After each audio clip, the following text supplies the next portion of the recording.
You cry. Okay, close. One more poem about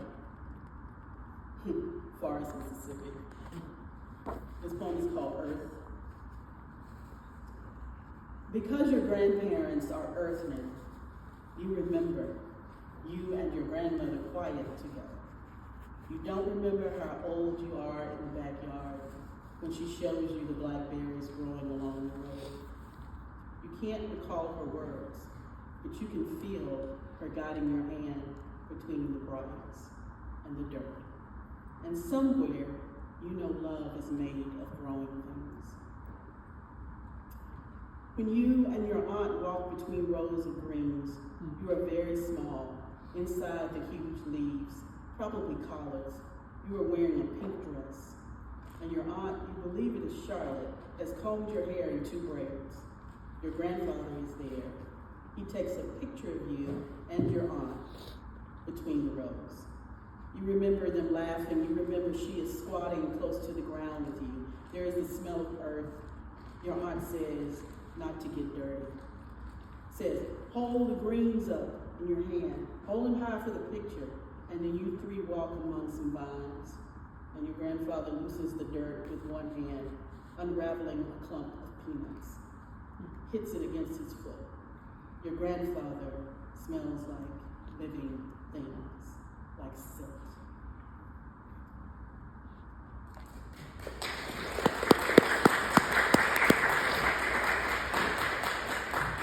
So these are, these images from Forest are my earliest memories. Forest is how I came to be me. And growing up, I can hardly see you all for the sunlight, but how the women in the home, my grandfather, all of these together made me a woman.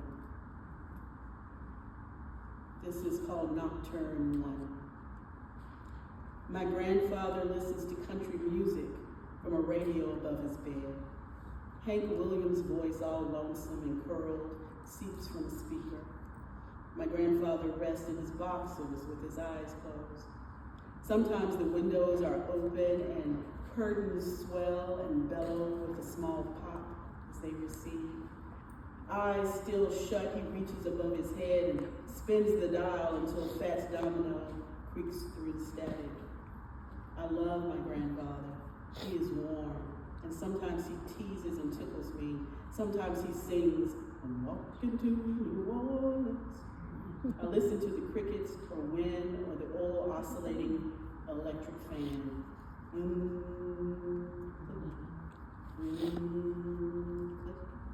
My grandfather snores inside the Opry of night songs. Other rooms have their own night music. The sizzle of hot comb on kitchen eye, and auntie shakes a pot of popcorn over the stove's blue flame, bursting kernels between the murmurs of female voices, the opening and closing of the bathroom door, the gurgle of an emptying drain, the flush of commode, womanish laughs, under the sounds of women there is Curtis Mayfield, the running of dishwater, release of air from a can of Tab.